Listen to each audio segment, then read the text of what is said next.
Olá, meu nome é Eduardo Starosta e esse é o canal Fora de Curva. Hoje é 14 de outubro, já estamos chegando perto do segundo turno das eleições e nem vou perguntar como é que está a sua decisão ou voto, porque praticamente está todo mundo decidido e seja o que Deus quiser. Mas mais importante do que as perspectivas políticas brasileiras, hoje nós vamos tratar de algumas questões fundamentais, porque é sexta-feira. Mas antes dessas questões, que são nossas crônicas do Fora de Curva, vamos rapidamente para o nosso resumão semanal. Na segunda-feira, além do quadro que vem por aí, que já é um clássico aqui no nosso Fora de Curva, eu tratei de dois assuntos. O primeiro diz respeito aos dados de emprego dos Estados Unidos, que veio um pouco acima do esperado, mostrando que os norte-americanos ainda se encontram com um elevado nível de atividade. A taxa de desemprego lá anda abaixo de 13,5%. Isso dá uma inveja neles. A nossa realmente está caindo, mas não chega ainda nem perto desses patamares. Se tudo der certo, um dia vai chegar e que seja logo. E também eu abordei uma questão muito interessante, gente, na questão científica.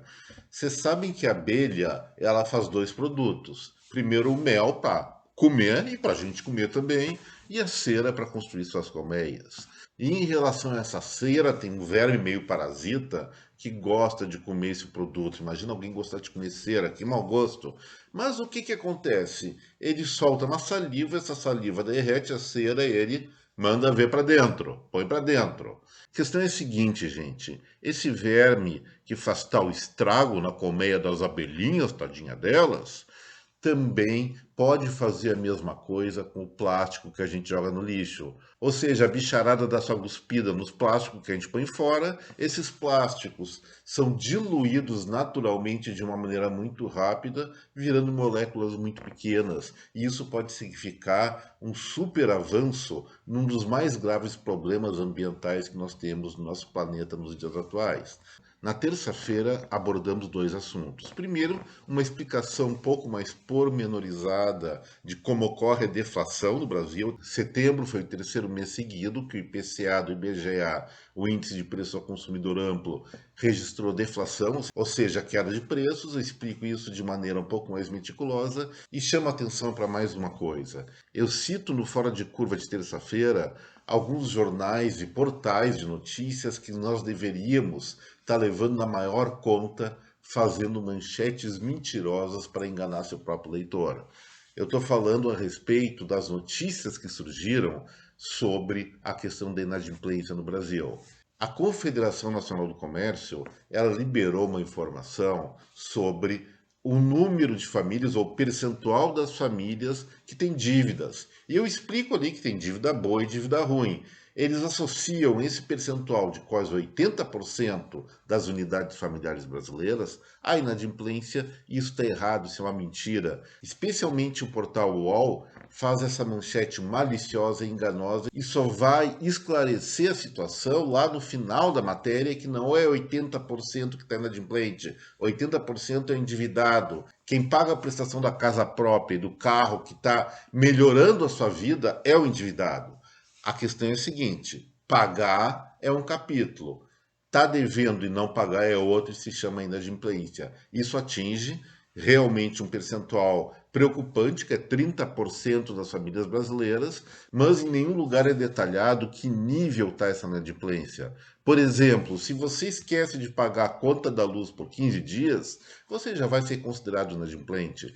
É só ver na fatura do próximo mês e pagar, ou outras coisas mais rápidas até, que você liquida com essa dívida. A maior parte das dívidas é assim, gente. Não que não seja preocupante, não que não tenha pessoas que ainda não aprenderam a lidar com dinheiro. Isso existe forma de devedores contumazes. Mas o alerta que foi dado, digo com todas as palavras, é falso, é mentira. Vamos prestar atenção nas notícias que se lê, questionar elas especialmente, porque elas nos levam pela manchete e por uma redação várias vezes distorcida a tomar decisões ou formar opiniões de maneira errada. Na quarta-feira, o centro da minha atenção aqui no Fora de Curva foi a questão de determinações burocráticas completamente burocráticas. Aqui no Brasil, por exemplo, o Ministério da Agricultura criou uma série de regulamentações para embalar e para vender carne moída no varejo. Eu vou dizer para vocês que, se tais normas realmente forem implementadas, e parece que vão ser a partir de 1º de novembro, a carne moída vai encarecer muito. Até porque a parte mais barata desse produto fica por meio do processamento daquela carne perto dos ossos. E isso foi proibido. Então, por conta de burocracia, eu não estou vendo nenhuma questão de saúde do brasileiro no que diz respeito a isso. Então, por uma questão burocrática, o que vai acontecer? Carne moída, que está presente especialmente nas famílias de mais baixa renda, vai encarecer e isso é muito ruim. Mas não é só no Brasil que essas burocracias são incentivadas. Na Europa, por exemplo, o Parlamento Europeu, ou uma comissão do Parlamento Europeu, simplesmente definiu a unificação de todos os cabos de celulares. A entrada vai ser a USB-C, que eu nem sei, porque deve ter A, B, não sei se tem D e F, eliminando, por exemplo, o carregador do iPhone. Isso não é para logo. Mas vamos pensar o seguinte, pessoal: precisa fazer uma determinação continental por causa de uma entradinha de fio de celular?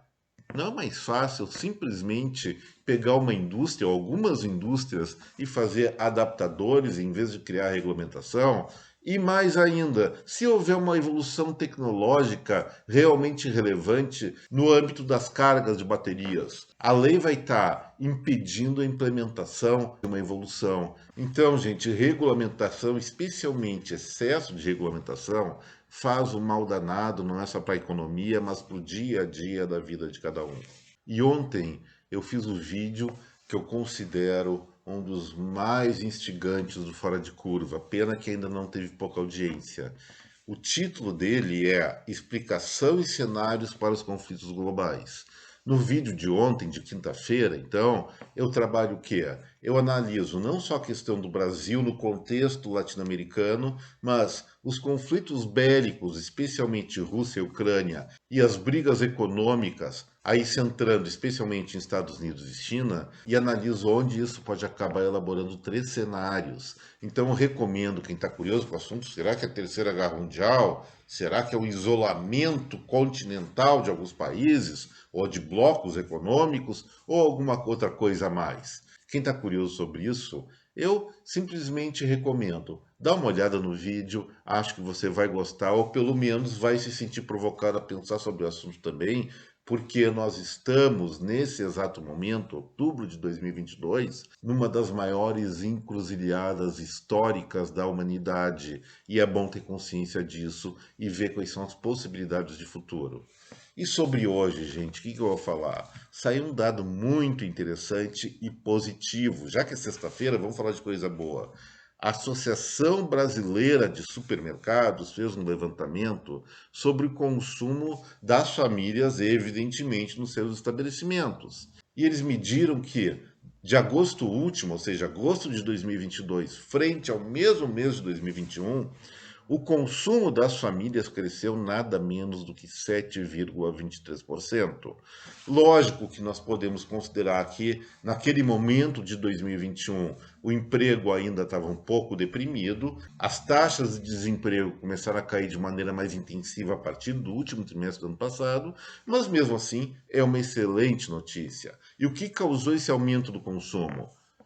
Exatamente o que eu falei: mais emprego e mais renda. As pessoas vão mais no supermercado, compram mais comida, recuperam o poder de compra e isso está enchendo mais a pança das famílias do Brasil por aí. E, em resumo, isso mostra o que é uma recuperação da economia brasileira, sobre o que eu já venho tratando há alguns meses aqui no Fora de Curva. Vocês me conhecem, eu sou aquele, o cachorrão starosta, o único que sabe das coisas desse lugar aqui. Então, por favor, não esqueçam, esse cara aqui, esse maluco, tá querendo cortar minha ração, não deixar eu sair com minhas cadelinhas, só porque vocês não estão se inscrevendo, não estão deixando like. Então, taca aí botão no like, taca aí gostei, não sei mais o que, inscrevam-se nessa bagaça aí, para mim ficar numa boa. Até mais pra vocês. E assim nós encerramos essa parte do Fora de Curva e agora vamos preparar o espírito para a nossa sexta-feira. Qual é a história que nós vamos abordar? Bom, não contem para o Xandão, mas eu vou fazer aqui uma crítica às urnas. Olha só o que aconteceu. Teve cancelamento eleitoral. Não foi aqui no Brasil, ainda bem, senão provavelmente um dedo duro aí do outro lado da tela ia me entregar pro Xandão e eu ia passar o final de semana atrás das grades. Não, foi lá nos Estados Unidos que teve fraude eleitoral na eleição, lá no Alasca, do urso mais gordo do mundo. Eles fazem anualmente esse certame no Alasca, atualmente já conta com cerca de 800 mil votos, é mais do que muito colégio eleitoral aqui no Brasil, e houve roubalheira na votação que foi por meio eletrônico. A urna eletrônica para a votação do urso mais gordo do Alasca e, consequentemente, do mundo, estava fraudada. E aí a foto do segundo mais gordo passou na frente do primeiro e não foi justo. Até que os auditores resolveram a parada e elegeram o verdadeiro urso mais gordo, que estava registrado sobre o número 747 no concurso. Parabéns, urso 747. Está chegando inverno lá no hemisfério norte, então está na hora de começar a hibernar e você vai poder hibernar com grande qualidade de soneca e talvez quando acordar na primavera ainda tenha alguns quilinhos de banha sobrando porque tá gordo pra dedéu. Se eu tivesse assim, minha família toda ia me botar no maior dos regimes. Já querem fazer isso, mas eu ainda escapo. Mas agora, deixando essas ursadas de lado, vocês sabem que está sendo realizado aqui no Brasil o Censo Demográfico de 2020. Agora em 2022, porque realmente aquelas confusão de pandemia, toda aquela maçaroca que nós tivemos impediu. Então, os censitários ou censores, não sei como é que chama, estão batendo nas portas e sendo atendidos razoavelmente bem pela população. Mas só que o censo brasileiro já perdeu seu espaço, já está desatualizado, perdeu sua eficiência. Para você saber, tem uma moça que trabalha na Universidade de Würzburg, na Alemanha, não sei se essa é a pronúncia correta, minha cunhada Michele que me arrume minha pronúncia, o nome dela é Sabine S. Nutten. Ela resolveu fazer um censo para saber quantas formigas tinha na face da Terra. Chegou à conclusão que esses insetinhos têm uma população de 24 trilhões.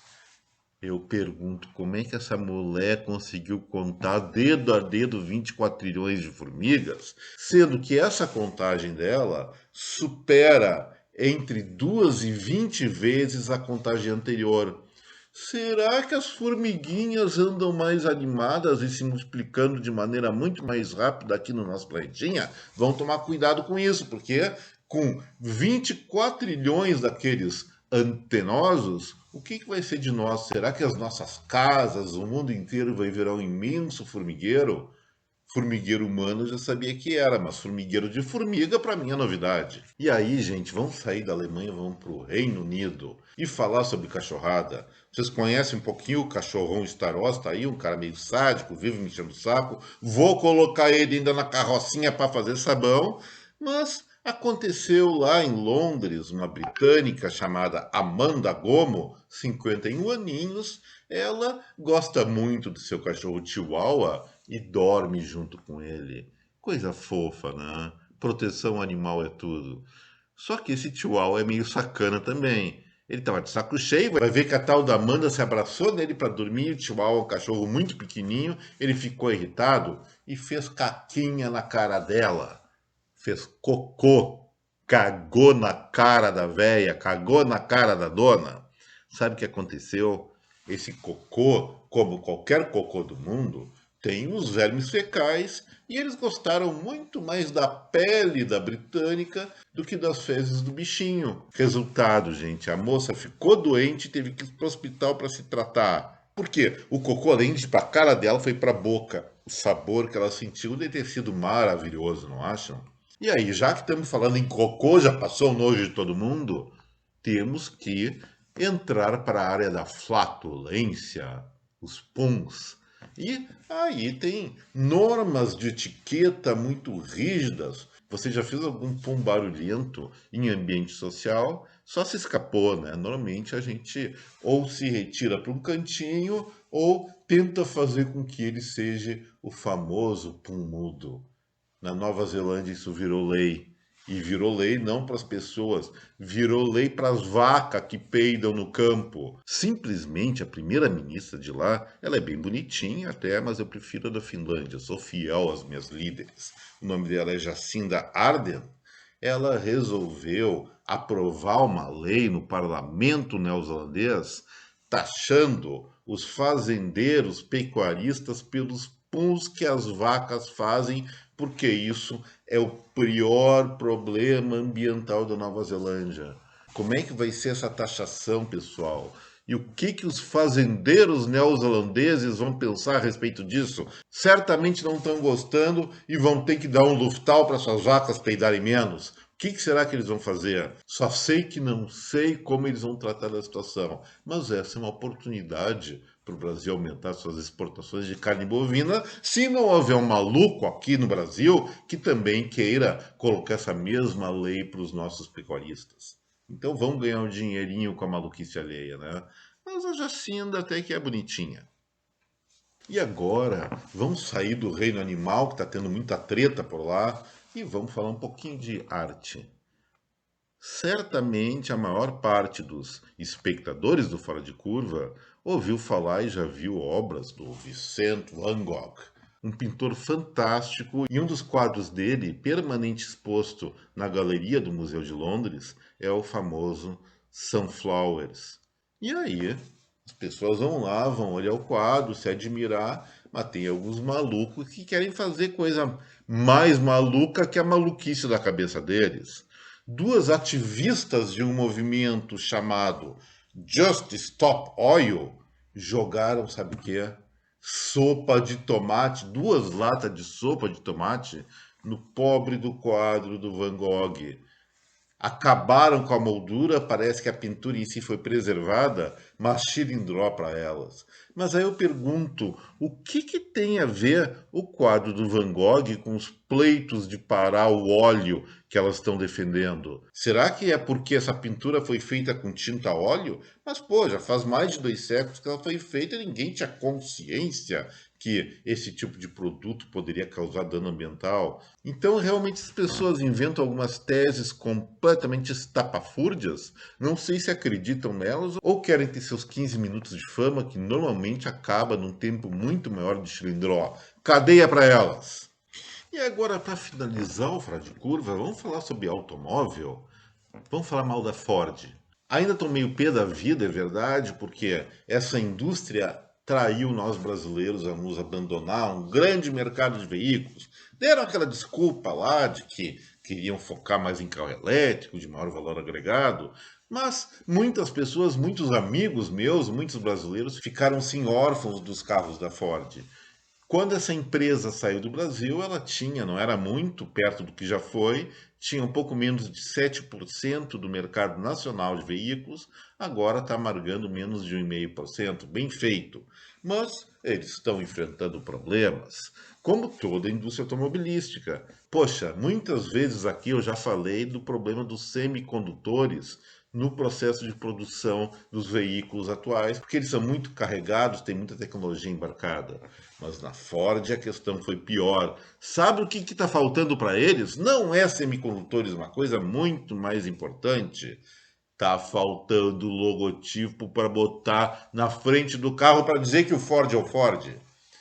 Gente, será que está faltando mesmo? Eles estão com vergonha do que fizeram com a gente aqui no Brasil e estão escondendo a cara do carro para conseguir vender um pouquinho mais. E eu deixo vocês com esse pensamento e azar da Ford, porque ela nos abandonou. Assim, gente, eu encerro o Fora de Curva de hoje, desejando a cada um de vocês um baita, um excelente final de semana. Aproveitem muito essa sexta-noite, o sábado e o domingo, porque na segunda-feira nós vamos começar a enfrentar a penúltima semana antes das eleições. Nós vamos ter que estar concentrados para projetar o que vai acontecer com a gente a partir do resultado das urnas. Não só ao nível federal, como em vários estados do nosso Brasil.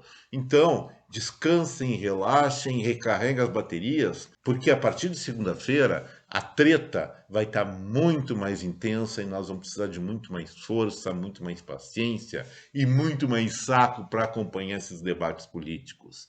Não se esqueçam, por fim, de se inscrever no canal, deixar seu like e compartilhar esse vídeo com essa rede de contatos com seus amigos. E se não gostaram do que eu falei, pelo menos compartilhem com os inimigos. Aí eles vão ter um bom desaforo, vão se encher o saco da minha cara. Gente, muito obrigado pela atenção. De novo, um belo final de semana para cada um de vocês. Até breve. Tchau.